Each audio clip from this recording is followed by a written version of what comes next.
Pastor, boa noite. Meu amigo Jefferson Rocha, liderança do agro brasileiro. Como é que está esse nobre irmão, camarada? Tudo tranquilo? Eu vou bem. Vossa Excelência aí, como está? Tudo certo?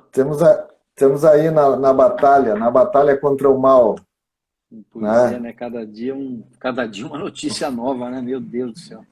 Que coisa, né? A gente está, nós estamos, parece que a gente está andando no trem fantasma, né?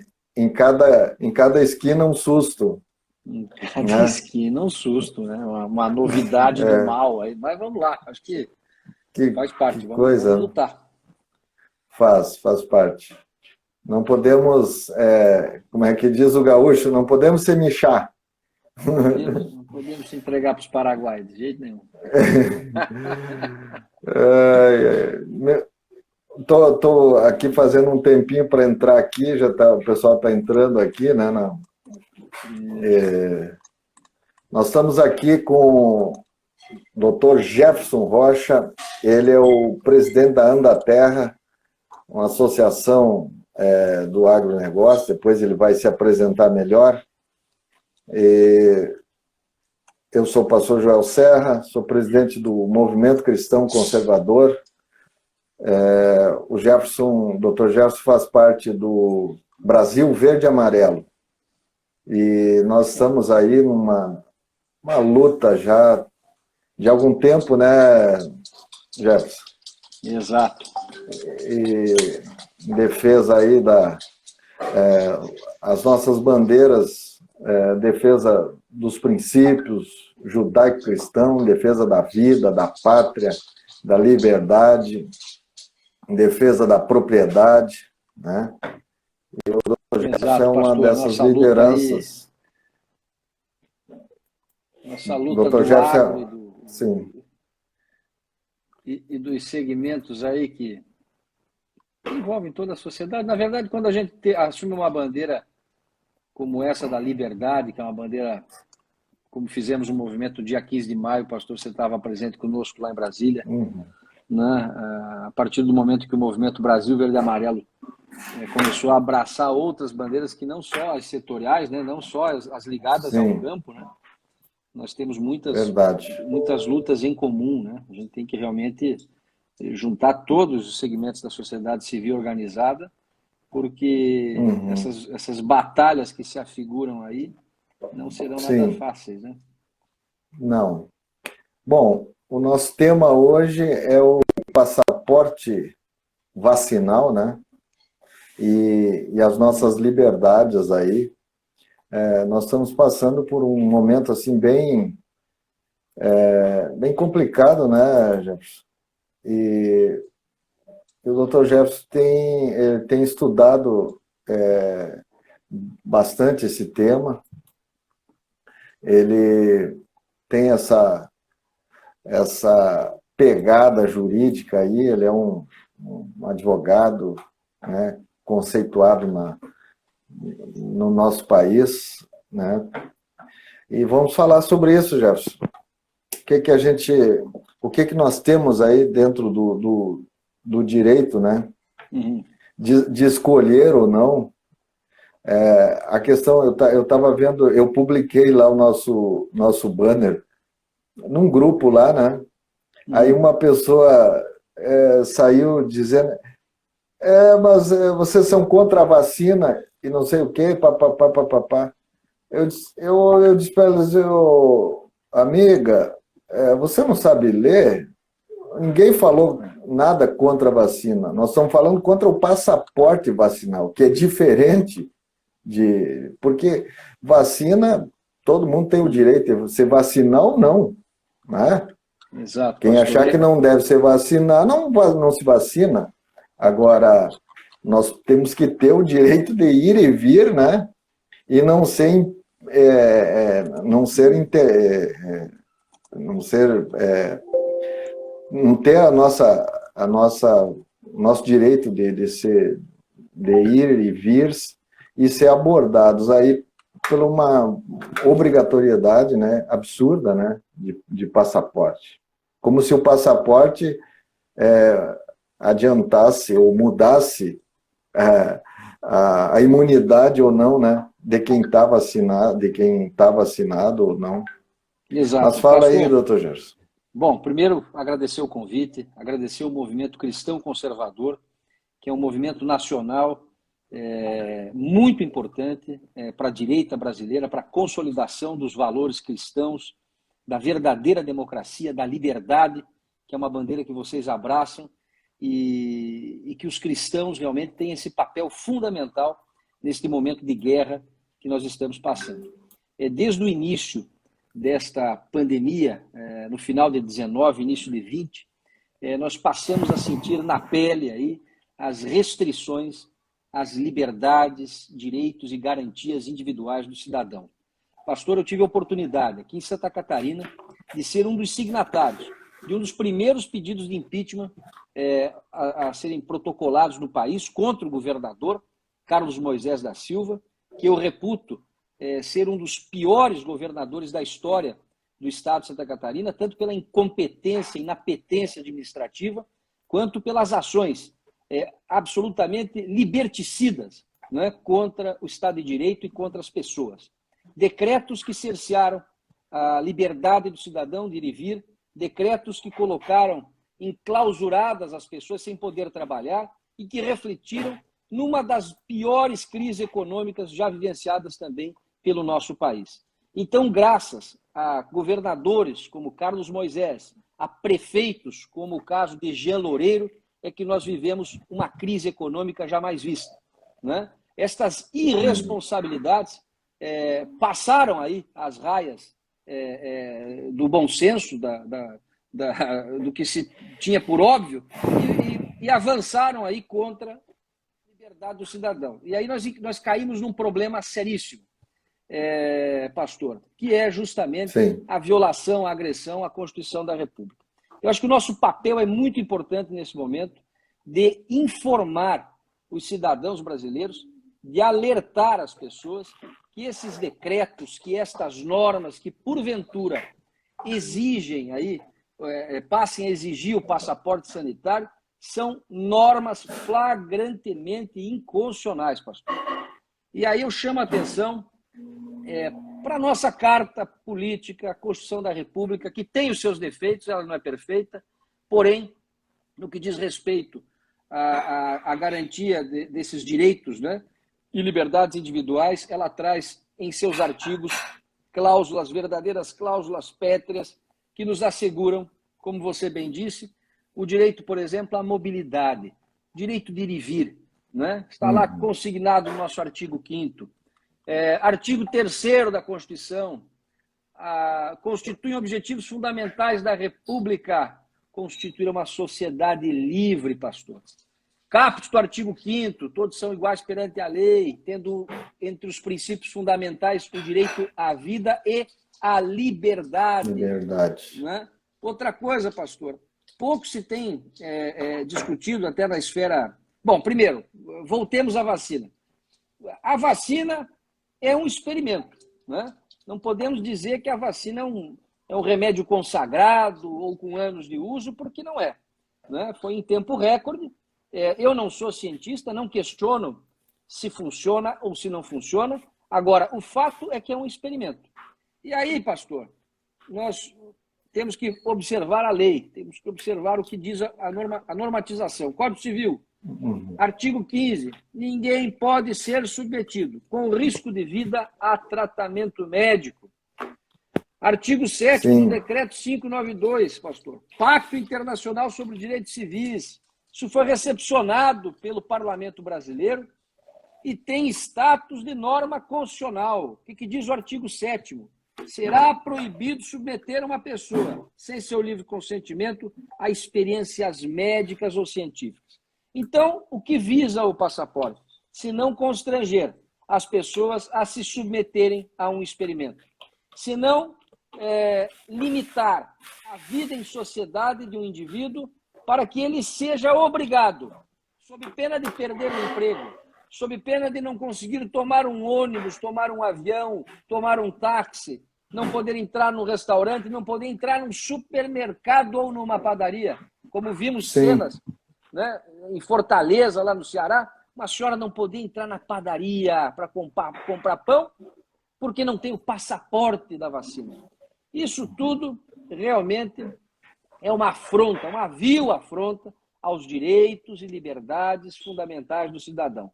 Mais do que estas normas que estão aqui positivadas na Carta Magna ou em decretos com status de norma constitucional, este passaporte sanitário viola, ofende, agride um direito natural, que é o direito à liberdade, que é o direito de ir e vir. E nós, da Andaterra, do Movimento Brasil Verde e Amarelo, pastor, nos colocamos de forma veementemente contra. E apoiamos que os parlamentos municipais, que os parlamentos estaduais, que as assembleias legislativas façam o seu dever e passem nos estados e nos municípios a legislar contra este passaporte, para que tenhamos verdadeiras ilhas de liberdade aqui no nosso país. Eu tenho certeza que muitos estados estão se levantando, como é o caso do Rio de Janeiro, como é o caso do estado de Santa Catarina, e leis, normas serão aprovadas, como é o caso aqui em Santa Catarina do PL, protocolado pelo deputado estadual, agora me fugiu o nome, Felipe Estevão e Ana Campanholo, que quer liberar o estado do passaporte vacinal, e mais do que isso, aplicar multa para aqueles estabelecimentos, aqueles eventos que, porventura, constranjam as pessoas à apresentação do passaporte. Então, é uma medida muito positiva e que eu espero seja copiada Brasil afora, para que o nosso país tenha liberdade e se livre desta agenda global aí contra os direitos, liberdades e garantias individuais. Doutor Jefferson, essa imposição do passaporte sanitário, ele fere, né, como você bem falou, a nossa liberdade.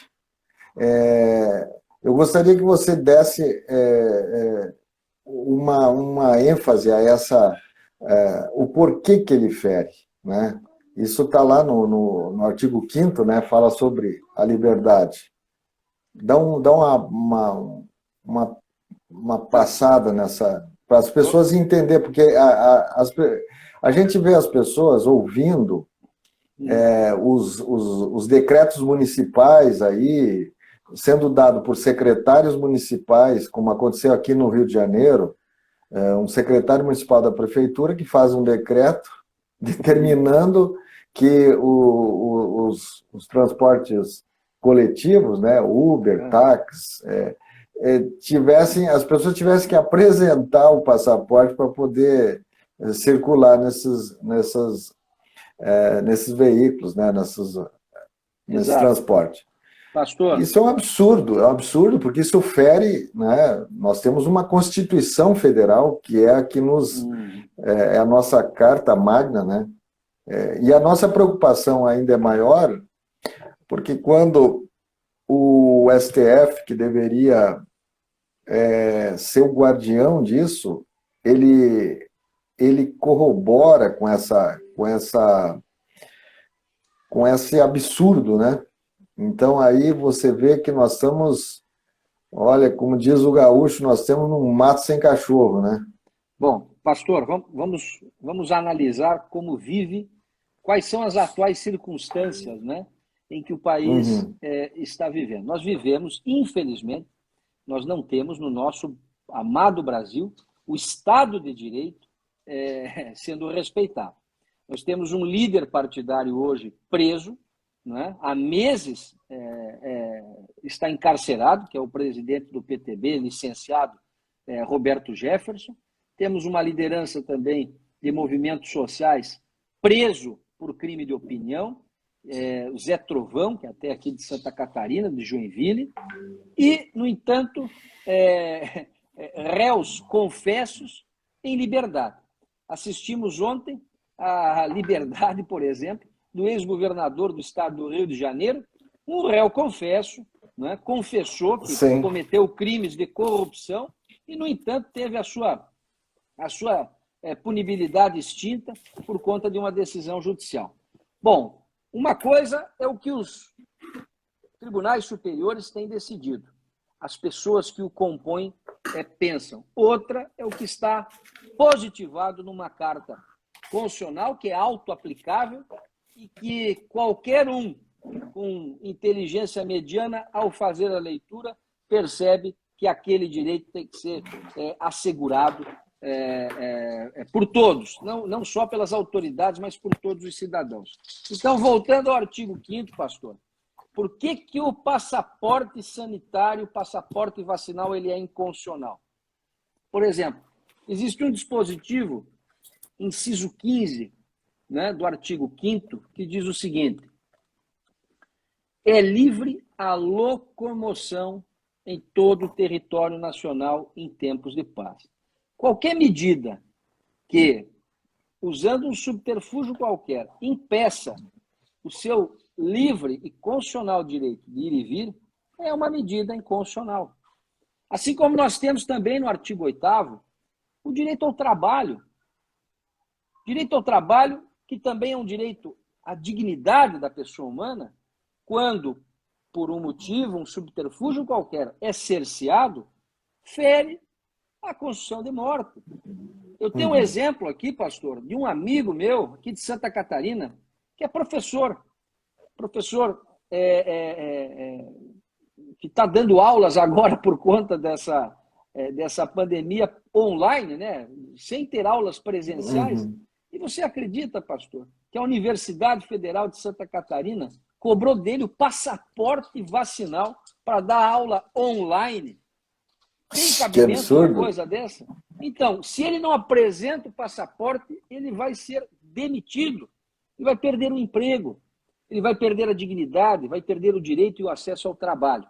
E isso é flagrantemente inconstitucional. Nós não podemos nos calar, não podemos aceitar. Não. Por mais que o Supremo Tribunal Federal tenha dado esta liberdade, por mais que o parlamento brasileiro e o próprio governo federal tenham se equivocado ao aprovar uma norma jurídica que permite a imposição de medidas restritivas de liberdade àqueles que não tenham se vacinado, nós temos que partir da base, do princípio, que é a nossa Constituição da República, que é o fundamento de todas as normas jurídicas do Estado, né? E o direito natural.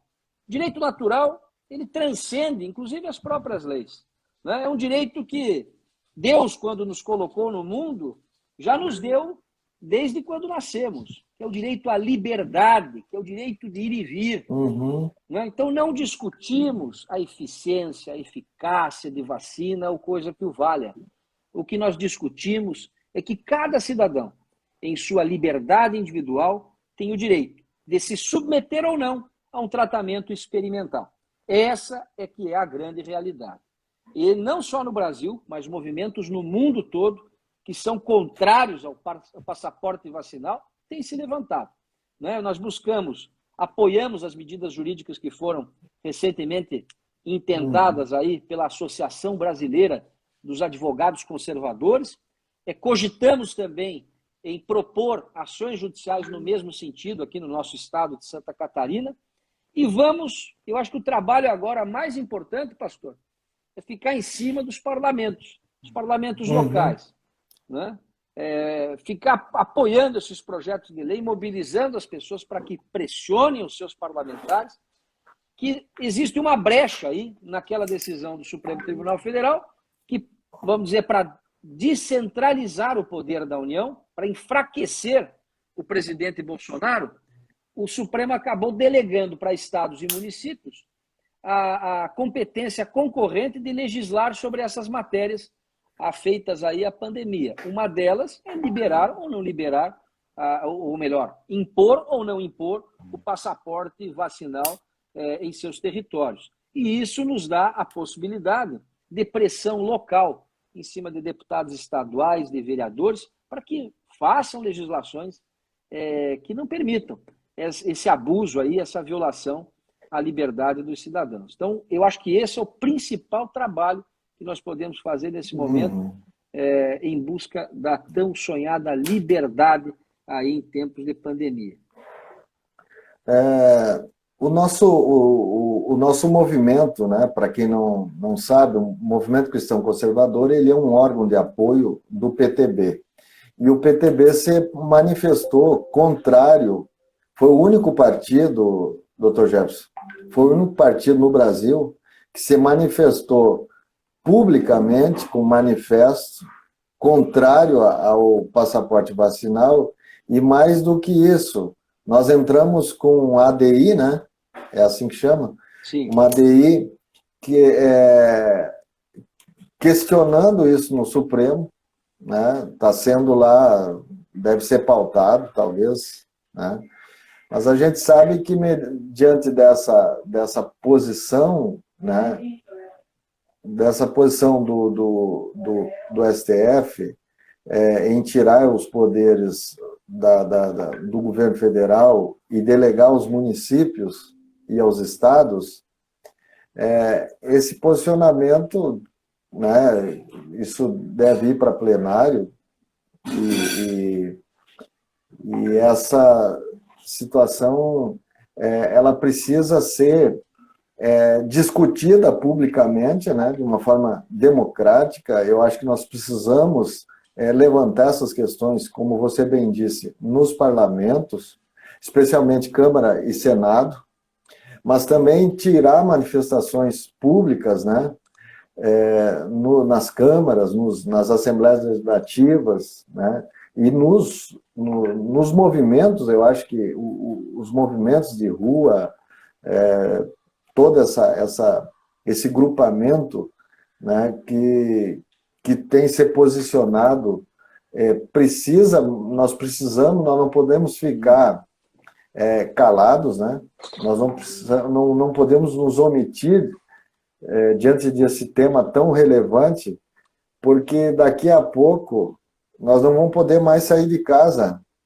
Uma hora é os lockdown, outra hora é os passaportes vacinais, daqui a pouco vão inventar outra coisa, né? Não há dúvida. E daqui a pouco nós estamos aí como o gueto lá da Alemanha, né, onde os judeus foram colocados lá com assim, a desculpa, né, de que queriam protegê-los, né? E aconteceu o que aconteceu, que a história nos conta aí, né? Exatamente. Não, pastor, e a gente vê, existem dois aspectos muito claros, né? O primeiro deles é o controle sobre as massas, é o controle absoluto sobre a população. Isto é autoritarismo, né? Isto Sim. É próprio de ditaduras, né? Veja que a China, por exemplo, que vive os horrores de uma ditadura comunista, lá as pessoas, eu acompanho um noticiário NTD News, né, que traz notícias da China muito bem traduzidas aí para o português, etc. É um grupo de jornalistas independentes, e a NTD News nos revela, por exemplo, que lá o sujeito deliberadamente pode ser trancafiado em casa, tem a porta de casa pregada para não sair por conta dos lockdowns, né? Lá, a compulsoriedade da vacina também é uma realidade. E a gente vê aquela realidade de uma ditadura sendo aplicada no mundo livre. Isso que é o mais curioso, né? Como prefeitos e governadores que se elegeram democraticamente podem adotar medidas tão violentas contra a liberdade e contra a democracia. E aí entra o outro aspecto. Então, o primeiro é o político, que é esse que a gente identifica muito bem. O segundo aspecto, pastor, é o econômico. E quando eu falo em econômico, é a questão do negócio que se criou por trás da vacinação. Isso é inegável, né? E num país corrupto como o nosso, infelizmente, onde prefeitos, vereadores, senadores, deputados federais, né, passam a defender interesses outros que não aqueles do cidadão. Por exemplo, existem N relatos, né, de venda de vacinas no Brasil, na medida em que municípios passaram a querer comprar direto dessas empresas sem passar por governo do Estado, sem passar pela União. E isso revela, né, um negócio todo engendrado por detrás dessas doses de vacina. E aí eu citei alguns exemplos, pastor. Eu tive participando de uma audiência pública aqui em Santa Catarina na semana passada e fiz um estudo, né? Primeiro foi para uma palestra que teve em Campo Grande, na Associação dos Dentistas, salvo engano, e fiz um pequeno estudo sobre o negócio da vacina.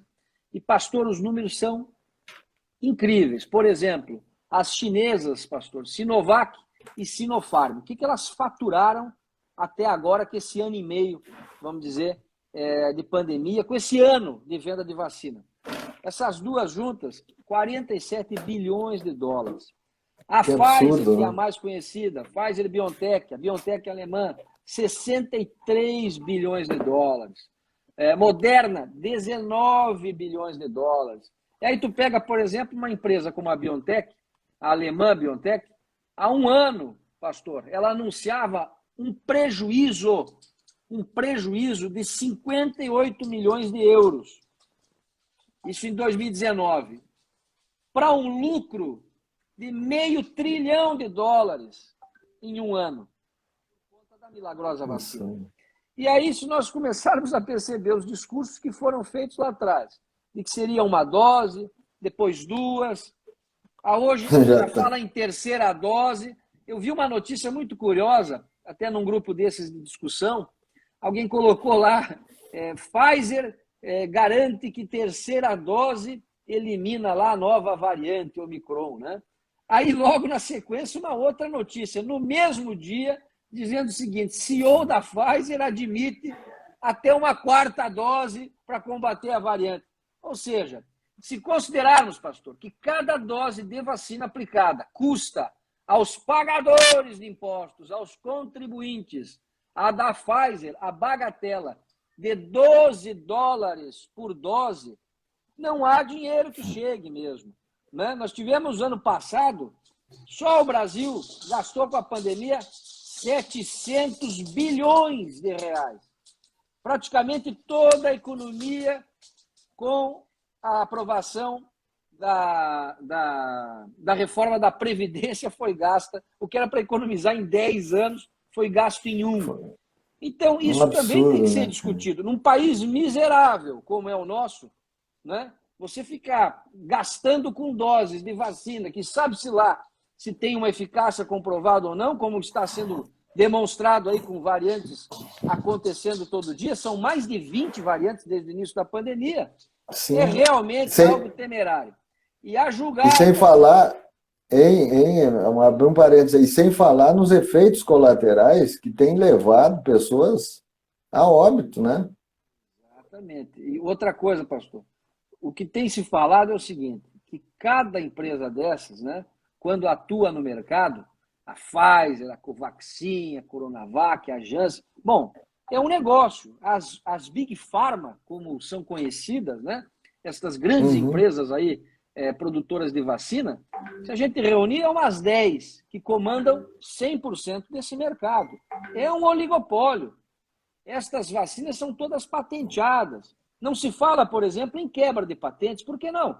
Se é um estado de calamidade pública, né? Mas é claro, estão defendendo um negócio, pastor, de 200 a 300 bilhões de dólares ano. E isso contabilizado se fossem só 2 vacinas, né? Pelo jeito vão ser 4. Então isso aí tu multiplica por 2. Um negócio de quase 600 bilhões de dólares ano, né? Para, quando muito, 10 empresas, né? O que está por trás de tudo isso precisa ser investigado. Nós precisamos... E quem é que está por trás, né? Quem é que está por trás? Os interesses de quem está por trás. Uma coisa que não se discute, pastor, e que simplesmente se calaram, né? Você não vê a imprensa comentar, você não vê um jornalista investigativo, você não vê uma comissão de cientistas. A primeira coisa que se deveria investigar é a origem do vírus, de onde saiu e quem está por trás da criação desse vírus, né? Isso tinha que ser... As nações do mundo deveriam se unir para resolver primeiro dúvida inicial. Para depois, primeiro para a gente identificar da onde vem o tiro, né? Da onde que está o absurdo, todo esse prejuízo para as nações, isso tinha que ter aí Interpol, a Polícia Federal, as maiores agências investigatórias, né? Teriam que estar lá passando a limpo, porque esse custo para a humanidade, né? Porque nós temos aí um prejuízo, né? Não só de vidas, né? Que é o mais importante, mas as economias sendo abaladas, né? Não, e necessariamente, pastor, a quebradeira dos estados, né? Sobretudo os estados em desenvolvimento, Brasil, Latinoamérica, países africanos, o custo é em vidas, né? Esses 700 bilhões, por exemplo, que já fazem falta para fechar o orçamento, o governo teve que buscar medidas absolutamente fora da curva, como, por exemplo, negar a conta aos credores do Estado para poder cobrir algumas despesas de auxílio emergencial, mas esse dinheiro vai fazer falta, por exemplo, na compra de um outro remédio necessário para o tratamento de câncer, para o tratamento de outras patologias, que não só o coronavírus. Existem outras doenças, né? Com certeza. E doenças que foram abandonadas o tratamento, né? Porque as pessoas estavam se preocupando com o Covid, né? E que agora começam a sodar, né, nos hospitais, nas clínicas, enfim. E as pessoas colhendo o resultado da falta, às vezes, de um tratamento contínuo, né, de doenças que já vinham acontecendo, né, que são doenças que precisam ter o tratamento mais acompanhado, né, continuado. Outro exemplo, pastor, interessante, uma empresa norte-americana chamada Novavax. Pastor, a ação dessa empresa em 27 de dezembro de 2019 estava em $3,99. No dia 29 de novembro foi quando eu atualizei esse post aqui, $217,22. Um crescimento, um lucro, portanto, aos acionistas da empresa de 5.400%. Nada contra o lucro. Acho que a atividade econômica ela é fundamental. Até os próprios laboratórios, é evidente, porque investem em pesquisa, tem que ter retorno. Agora, não é possível que a gente acompanhe isso acontecendo aí à luz do dia sem se questionar. Por exemplo, o passaporte vacinal vai ampliar os ganhos desses laboratórios? É evidente. Né? Claro, porque obriga as pessoas, né, pastor? Tem um mercado hoje de 7,8 bilhões de pessoas, né, para atingir. E aí, na medida em que fazem exigências 1.000 para que todos se vacinem, claro, o mercado garantido para as vacinas. Nada contra a vacina, evidente. A vacina, ela historicamente, nós temos êxito em várias doenças que foram combatidas mediante a imunização artificial, através de vacinas. Isso é evidente que é positivo, né, para a raça humana, para o desenvolvimento das nações, etc. Agora, nós não podemos obrigar as pessoas, né, à vacinação compulsória no caso de uma vacina que não está testada com o tempo. Nós não sabemos os efeitos colaterais desses medicamentos no médio, no longo prazo. Nós já temos relatos comprovados de óbitos por conta da vacinação. Uhum. Eu não sou cientista, mas é a leitura que fizemos de notícias. Né? Por exemplo, em Santa Catarina tivemos um caso comprovado. Né? Sim. Foi levado, fizeram exames, etc. Então, é um efeito adverso da vacina.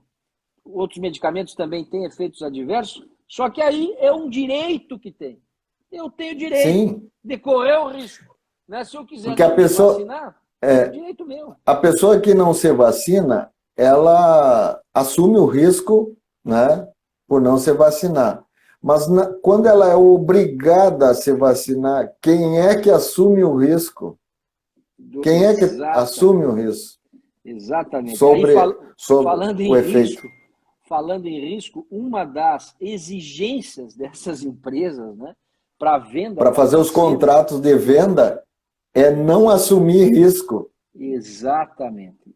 Uma cláusula nula de pleno direito. Absurda, absurda, absurda. Eu não sei como que os governos se submeteram a um absurdo desse. Primeiro porque a gente... Criou-se, né, pastor? Criaram um cenário, pintaram um cenário absurdo, dizendo que aquele que não o presidente Bolsonaro genocida, porque não comprou a vacina, etc. e tal. É uma pressão tamanha que alguns, como o presidente Bolsonaro, o pessoal não tem o que fazer. O parlamento exige, a imprensa pede, as pessoas também são levadas. É impressionante, pastor, como as pessoas também acabam com o medo, né, adotando esses tipos de atitudes, de ações. O medo faz muita coisa, né? O medo transforma, as pessoas param de raciocinar, elas, apavoradas com o medo da morte, acabam, em alguns casos, correndo mais o risco, né, de morrer tomando um medicamento desse com que, propriamente dito, tivesse pego a doença. Sou completamente a favor da vacina para os imunossuprimidos, para as pessoas de idade, para aqueles que, de algum modo, né, têm o seu sistema imunológico debilitado e precisam do reforço. Agora, para a população economicamente ativa, para crianças, né, os chegaram ao absurdo aí... de obrigar crianças, né, adolescentes a se vacinar, e em muitos casos a gente sabe aí, né, de efeitos colaterais que chegaram a levar a óbitos aí, né? Não, é coisa impressionante. Eu tenho acompanhado, por exemplo, as manifestações de médicos de renomado saber, aí, como a doutora Maria Emília Gadelha. A gente tem acompanhado algumas manifestações desses grupos e passa a haver relatos que realmente chamam muita atenção, né, entre o custo e o benefício dessas vacinas. Agora, é uma decisão, pastor, volto a dizer, o X dessa questão, tanto no aspecto das liberdades, garantias individuais, quanto no aspecto econômico. Nós precisamos fazer com que os nossos representantes, os nossos parlamentares, deputados estaduais, deputados federais, ouçam a voz das pessoas, ouçam a voz das bases, né, da população e legislem, né, aprovem medidas contra a obrigatoriedade do passaporte. É a única forma do Brasil se ver livre disso, pelo menos nesse curto espaço de tempo que temos, para nos livrar dessas restrições. Como você bem disse, daqui a pouco, primeiro é uma dose, depois é duas, depois é três, isso não tem mais fim. E no momento em que um pouco da tua liberdade é tolhida, né, para tolher toda a liberdade é um pequeno passo, né? Eles já avançaram e muito contra a liberdade do cidadão. E tem um outro componente nisso tudo, que o passaporte, toda essa celeuma, né, toda essa... cria uma disputa dentro da própria população. Por quê? Porque tem aqueles desinformados e tem aqueles mal intencionados, né, que querem manipular politicamente a questão, como se politicamente fosse, propriamente dito. Quando eu falo isso, falo do ponto de vista político-partidário, político... porque se avizinha uma eleição e essa discussão toda, ela causa uma divisão entre as pessoas e gera, né, uma segregação, e a história nos fala disso, nos mostra isso, né, que é uma estratégia socialista, comunista, né, onde você, dividindo as pessoas, você consegue conquistá-las mais fácil, isolando, né? Então, tem todo um componente disso que se aproveita, né, dentro da situação. Tem a questão financeira, tem a questão política, né, que vem no bojo disso tudo, porque isso tudo é uma agenda que a gente sabe que está estabelecida e, de alguma forma, ela precisa, por força desses interesses, ser cumpridas, né?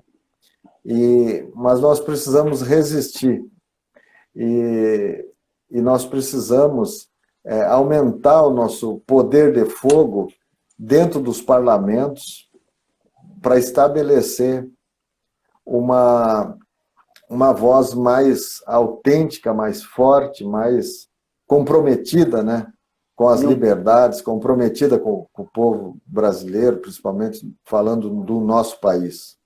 Exato, pastor. E a oportunidade que temos, ela se avizinha.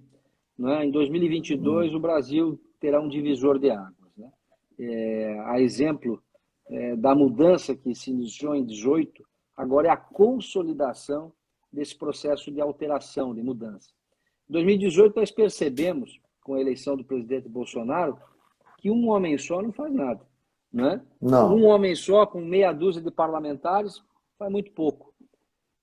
Mesmo com toda a mobilização que houve em 2018 pela mudança, o fato é que as pessoas começaram a perceber que o Estado brasileiro ele tem um controle quase que absoluto por parte do Poder Judiciário, na figura do Supremo Tribunal Federal, que tornou-se um poder despótico. Absoluto e absolutista. Absoluto e absolutista, que prende por crime de opinião, enfim, uma exceção atrás da outra. Nós, inclusive, corremos o risco de ir para a prisão por comentar o que é óbvio, né? Mas, além disso, também o povo percebeu que se no parlamento nós tivermos uma maioria de cristãos, de conservadores, de pessoas da direita, nós podemos mudar muita coisa. A começar pelo próprio Supremo Tribunal Federal. O Senado da República, que é a Câmara Alta, que tem a competência, tem a prerrogativa, lá no artigo 52 da Constituição, de investigar, né, ministro do STF, de colocar os pedidos de impeachment adiante, né, de instaurar a CPI da toga, porque o poder mais blindado hoje no país é o Poder Judiciário. O Legislativo e o Executivo, eles, desde do nosso sofrimento aí com a redemocratização, nós passamos a agir de forma efetiva com ações populares, com denúncias, com investigações da Polícia Federal contra aqueles que usavam do poder para corrupção, para o mal feito, etc. Agora, o Judiciário não. O Judiciário sempre esteve blindado, pastor. E aí, agora, com essas decisões últimas que cercearam a liberdade por crime de opinião de várias pessoas, todos começaram a compreender que a única mudança efetiva que nós podemos ter no país é uma mudança através do legislativo. Claro, o executivo tem o poder de, enfim, de dar vamos dizer, de conduzir como um maestro, né, conduzir esta orquestra. Agora, o legislativo é que tem o supremo dever de colocar freio aos arbítrios do Poder Judiciário. E eu tenho essa esperança, eu tenho essa fé, eu tenho essa convicção, pastor, que em 2022 nós vamos ter uma mudança profunda no país. Uma mudança nos parlamentos estaduais e, sobretudo, no Parlamento Federal. Deputados federais e senadores comprometidos com a direita, com o conservadorismo, com os princípios cristãos. Né? É de gente assim que defenda a vida desde a concepção, que defenda a liberdade acima de tudo. Né? Não vai fazer como faz aí, por exemplo, um senador do Rio de Janeiro, que usa a tribuna para fazer lobby de vacina. Né? Sim. Para exigir passaporte vacinal. Então é impressionante. Nós escolhemos no passado pessoas muito ruins. Talvez hoje o Senado da República seja, na história, o Senado mais medíocre da história. Né? Tanto de intelecto quanto de capacidade política. E aí o que é pior, de esperteza. Né? Um Senado que não representa o Brasil, infelizmente. A instituição é a Câmara Alta. No entanto, as pessoas que o compõem, olha, não têm qualificação moral, alguns, né? Não são todos, dá para generalizar. Mas aí você pega na CPI da pandemia, manifestações como a do senador Omar Aziz, né? Constrangendo, humilhando um cidadão de bem.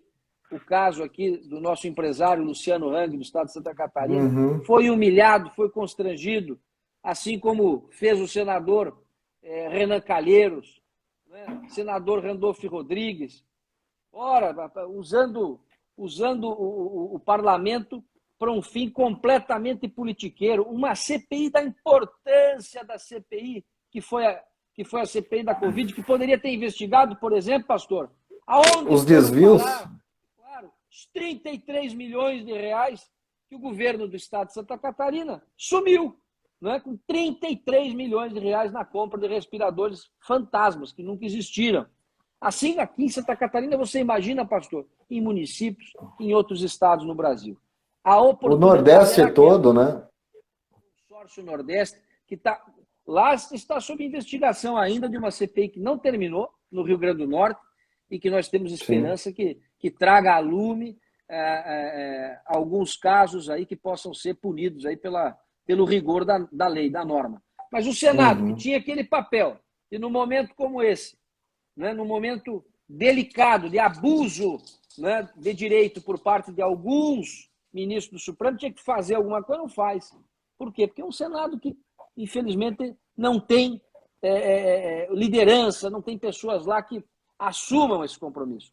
Mas a gente acredita, pastor, você também acho que comunga com a mesma opinião, que a mudança que começou em 18, ela se consolida em 22. As pessoas vão ter mais critério, pastor, para votar, estudar melhor as pessoas que estão votando. O exercício do voto é aquele que nos coloca, assim como diz o caput do artigo 5º, todos iguais perante a lei. O voto do mais rico ao mais pobre, ele tem o mesmo peso, o mesmo valor. Então, nesse momento, a importância de um voto é que define a vida do cidadão por 4 anos ou pela vida toda. Então, é muito importante que nesses estados, pastor, como o Pará, como o Amazonas, o Acre, Roraima, Amapá, né, não devolverem ao parlamento Davi Alcolumbre, não reconduzirem, não trazerem de volta à vida pública, por exemplo, um Romero Jucá da vida. Dessas pessoas, nós já estamos fartos, né? E às vezes, num estado com uma população diminuta, elege um cidadão daquele que causa um prejuízo para todo o país. Vejam os áudios desse senador Davi Alcolumbre, áudios que são antigos até, mas agora que voltaram aí a baila por conta de outras questões que surgiram de denúncia contra o senador Davi Alcolumbre. Ora, um senador da República se portar daquela forma, pelo amor de Deus, né? Isso aí já seria, na minha opinião, quebra de decoro, né? Mas os pares dele nada fazem. A única chance que temos é de renovação. Não reeleger absolutamente ninguém, salvo, é claro, existem sempre exceções, salvo aquelas exceções, né, que demonstraram ao longo do tempo estar alinhado aí aos anseios do povo e não aos seus próprios interesses. Eu aproveito aqui para conclamar o povo do Amapá apoiarem lá o nosso irmão, nosso pré-candidato ao Senado, o pastor Guaraci. O pastor Guaraci, ele ficou em 3º lugar na eleição passada ao Senado, e nessa eleição ele desponta como uma das lideranças lá para conquistar a vaga de senador no Amapá, e nós estamos torcendo que ele chegue e ocupe essa importante vaga, um homem de Deus, um cristão conservador que defende os princípios da família, da pátria, da vida e da liberdade. Então, e nós estamos peregrinando, e isso é que me anima, doutor Roberto, doutor Jefferson Rocha, meu irmão. E eu fiquei muito feliz essa semana quando o pastor Getúlio Vargas me dava a notícia de que você estava aceitando o desafio de colocar o teu nome na nominata de pré-candidatos a deputado federal por Santa Catarina. Olha, pastor. Eu espero que o povo de Santa Catarina leve para o Congresso Nacional, especialmente a Câmara Federal, a tua liderança e a tua capacidade, né? E eu sei que você vai acrescentar muito na bancada do PTB no Brasil. Vai ser eu creio, né, que nós vamos formar lá os 300 de Gideão, que é aquilo que o nosso irmão Roberto Jefferson vinha pregando antes da sua prisão, de que precisava homens comprometidos com os princípios, homens comprometidos, homens que não se dobrassem, que não se dobrem, né, aos interesses escusos, né, mas que nós possamos chegar ao parlamento com pessoas do teu quilate. Eu espero que isso aconteça. Eu conclamo e tenho feito isso através das nossas peregrinações do movimento cristão no Brasil todo, nos vários estados da federação, onde a gente tem feito encontros, palestras, manifestações, na conscientização de que o nosso povo ele tenha um critério, puxe a ficha do seu candidato, saiba o que ele fez no verão passado e que ele não vá na onda, né, daqueles que até se infiltram no nosso meio, no meio conservador, no meio cristão, e pegam a bandeira, né, e saem de última hora vendendo a mãe para ocupar uma cadeira e depois chegam lá e acontece como muitos que foram nessa onda, né, que estiveram junto nessa eleição de 2018, mas que ao chegando lá se demonstraram totalmente contra aquilo que os seus eleitores defendem e votarem. Então, nós precisamos ter esse critério, e você bem colocou isso, nós precisamos que os conservadores cristãos, que são maioria nesse país, nós somos uma população de mais de 80% de cristãos, católicos, evangélicos. Nós precisamos ter esse filtro bem afinado para que a gente possa não só fazer a renovação em números, mas que possamos fazer essa renovação em caráter, em posicionamento, em comprometimento, em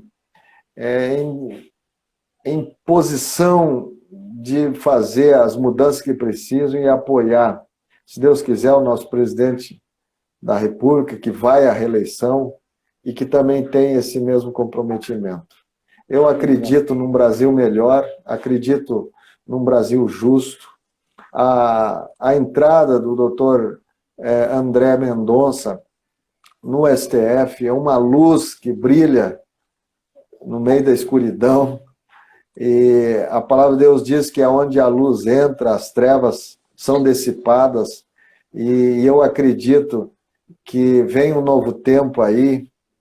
A gente até esperava que as coisas, muitos esperavam, né, que as coisas andassem de uma forma mais rápida, mas a gente sabe que ninguém dá espaço para ninguém. O espaço se conquista e nós precisamos ocupar esses montes de influência, seja ele na política, seja ele na área de comunicação, seja ele na área judiciária, né?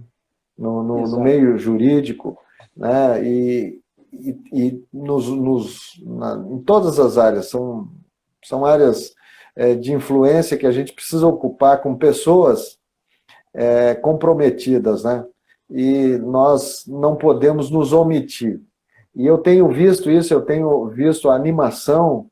Nós fizemos agora, início da semana, segunda-feira, Iniciamos às 2h da tarde em São Paulo, na sede estadual do PTB, e lá estavam vários pré-candidatos, lideranças de São Paulo, lotou o auditório, as pessoas, assim, muito animadas, muito esperançosas, muito desejosas, né, de lutar pela liberdade, como é isso que a gente falou aqui, lutar pelo nosso país, lutar pelo conservadorismo, né, porque nós defendemos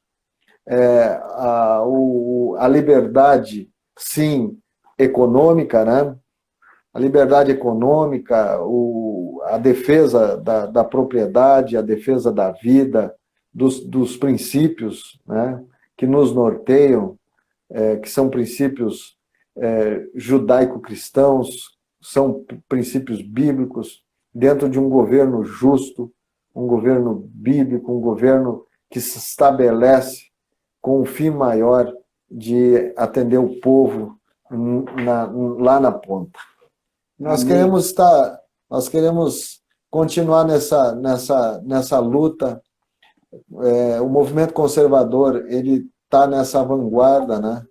Na defesa desses princípios, e nós queremos nos colocar como uma barreira de contenção desse avalanche do progressismo, do comunismo, né, que vem tentando marchar de todas as formas, né, contra os cristãos, contra os conservadores. Pastor, esse seu desejo eu retribuo ao povo da Guanabara, ao povo do Rio de Janeiro. Eu tenho certeza que não vai lhe faltar no ano que vem. E também sei da sua missão aí, que é muito importante, que é representar os cristãos, os conservadores no parlamento. O povo do Rio de Janeiro é um povo que tem inteligência, tenho certeza que vai corrigir os erros do passado, porque não tem tido muita sorte o povo do Rio de Janeiro, infelizmente, com a sucessão de governadores e representantes terríveis em vosso estado, mas agora a chance, e talvez com os próprios erros, esse aprendizado acaba acontecendo. O Brasil amadureceu e muito na sua democracia. Nós precisamos de pessoas como Vossa Excelência, que tem, além desse espírito conciliador, esse espírito de união, de agregar o povo brasileiro em torno de um projeto nacional, conteúdo, né? Pessoas que possam realmente, lá em Brasília, fazer alguma coisa, né? Dar a sua contribuição, e não só, como a exemplo de muitos que nós vemos aí, acabam usufruindo, né, dos poderes para finalidades outras que não aquelas para as quais foram eleitos. Enquanto conversávamos aqui, pastor, eu estava enumerando aqui o que um parlamentar federal, por exemplo, custa ao erário público todo ano. Tirando os gastos pessoais, fundo eleitoral, fundo partidário, emendas parlamentares, emendas de relator, emendas de bancada. Ano que vem, esses 5 itens que eu citei vão custar aos contribuintes 50 bilhões de reais. Nós precisamos também, pastor, fazer uma verdadeira cruzada para eliminar esta gastança de dinheiro público em Brasília. Não é possível que o próximo parlamento ainda admita que um legislador, ao mesmo tempo em que legisla, seja o ordenador de despesa.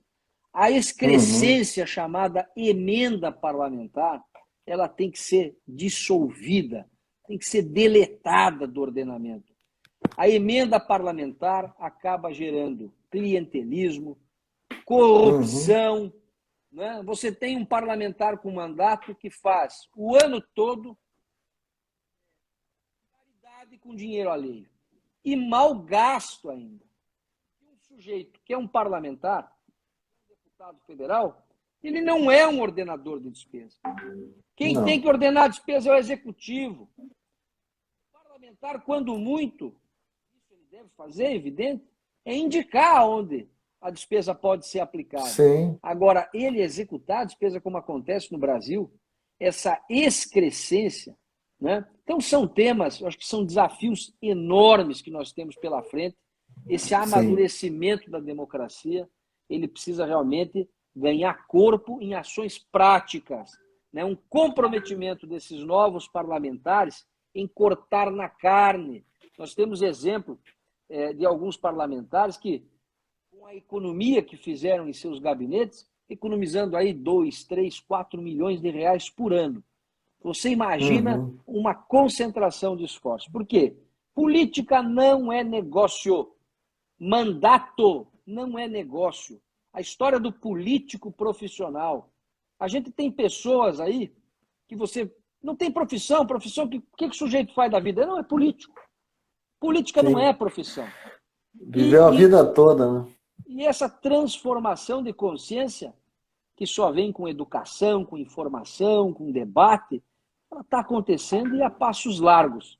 Eu creio que no meu segmento mesmo, pastor, que é a agropecuária, que nós vivíamos uma falsa ilusão de ter uma frente parlamentar da agropecuária, aí você ia ver os inscritos na frente parlamentar da agropecuária, estava lá o Zeca Dirceu, por exemplo, filho do José Dirceu, ou o atual presidente da FPA, Souza, que foi suplente da Gleisi Hoffmann ao Senado. Como é que um sujeito desse vai representar o produtor rural?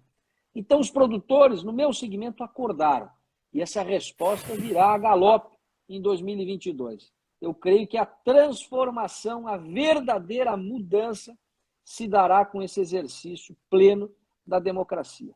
E aí, com um parlamento majoritariamente conservador, de direita, os 300 de Gideão, que o senhor fala, comprometidos com a Bíblia, comprometidos com os ensinamentos cristãos, comprometidos com o setor agropecuário, com o direito à liberdade, com o direito à defesa do cidadão, nós vamos ter um Brasil diferente. Aí o presidente vai ter aquele apoio que hoje ele não tem e que ele tem que se valer das pessoas que lá estão para poder governar. Né?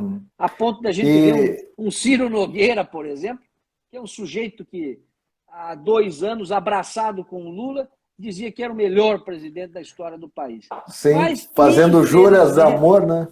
Infelizmente, é o que tem para hoje. Né? Não se governa sem essa gente aí, porque, afinal de contas, o executivo, nesse presidencialismo de coalizão, ele depende do parlamento.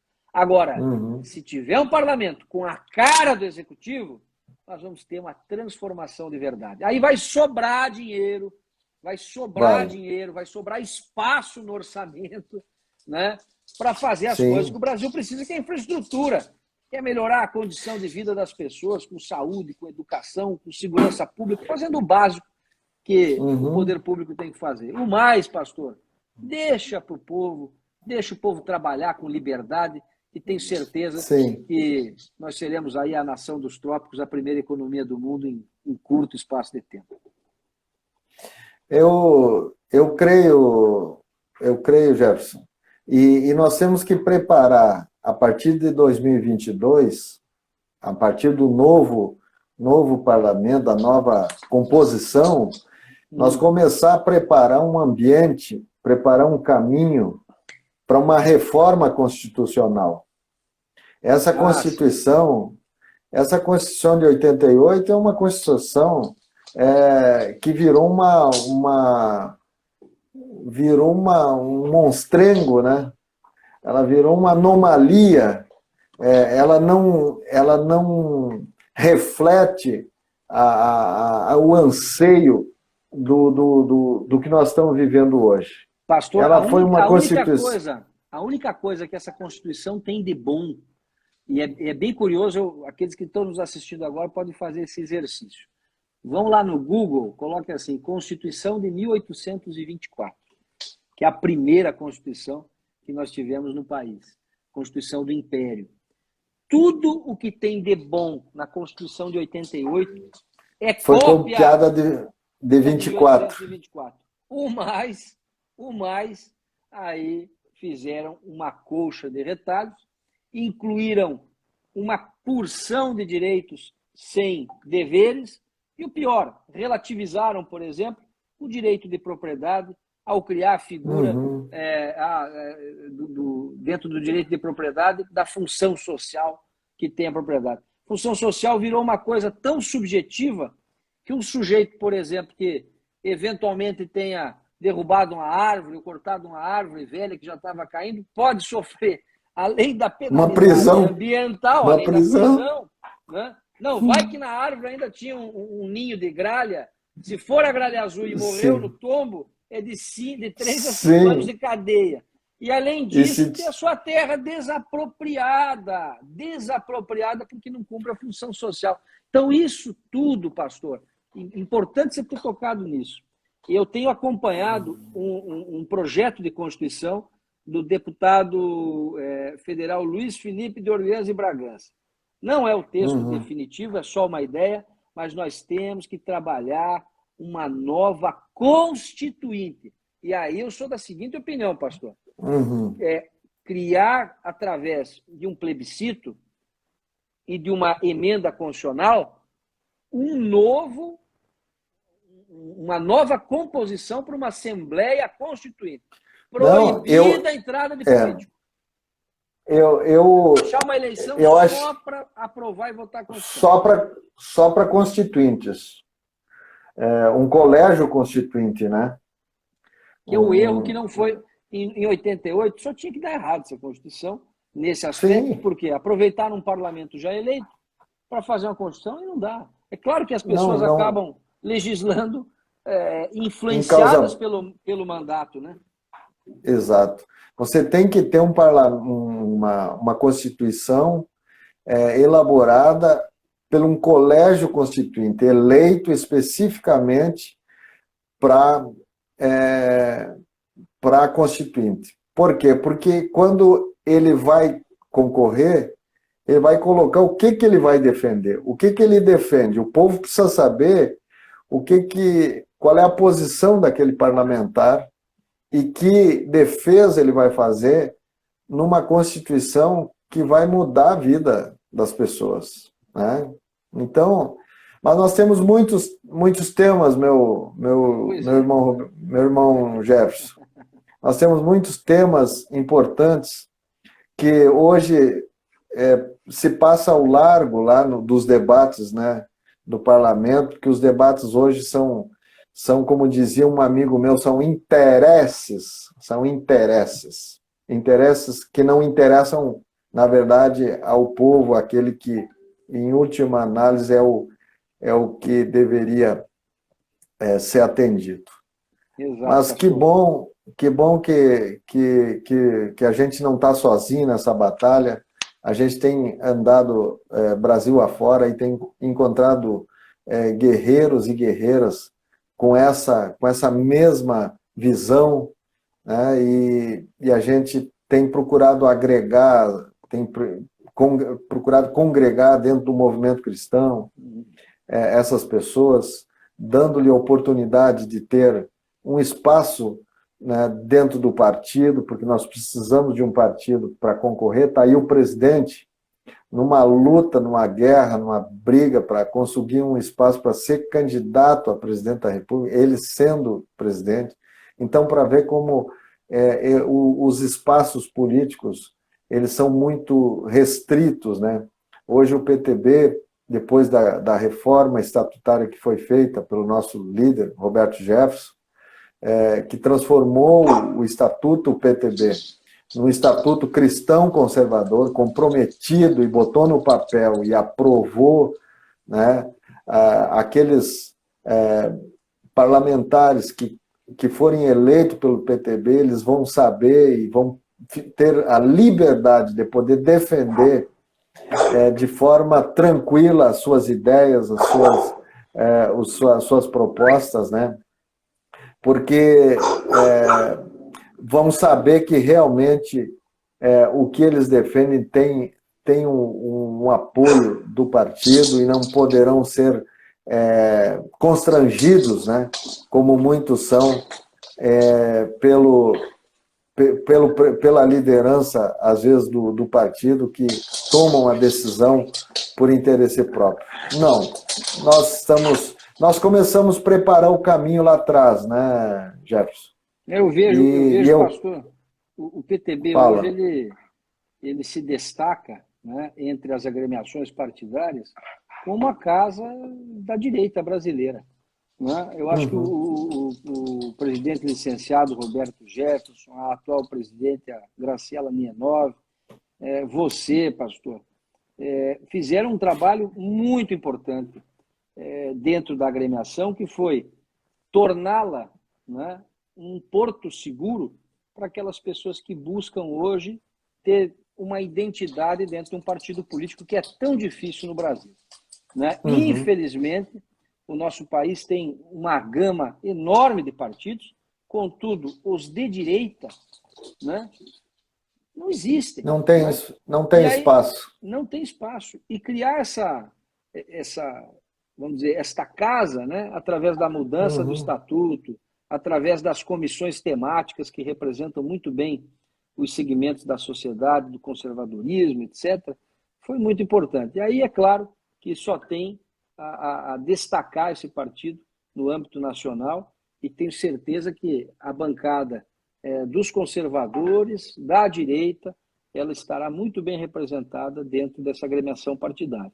Né? Não tenho dúvida disso. Eu acho até que o desafio maior que o presidente da República tem dentro do PL, que é um partido que provavelmente ele fica até o final do ano que vem, embora em 18, para a eleição de 18, ele tenha passado por 2 ou 3 partidos antes de decidir, né? O desafio que ele tem lá é imenso, porque muitas pessoas de esquerda, né? No Nordeste, por exemplo, em Alagoas, em outros estados, presidentes das siglas nos estados identificados com a esquerda a vida inteira. Né? Bahia, etc. Então, é um desafio enorme que ele terá pela frente, mas é escolha nós que vamos esperamos que o povo saiba filtrar, né? Essas lideranças que serão eleitas lá no PL, né? E em outros partidos que vão estar na base também. O PTB vai estar na base de sustentação do presidente Bolsonaro.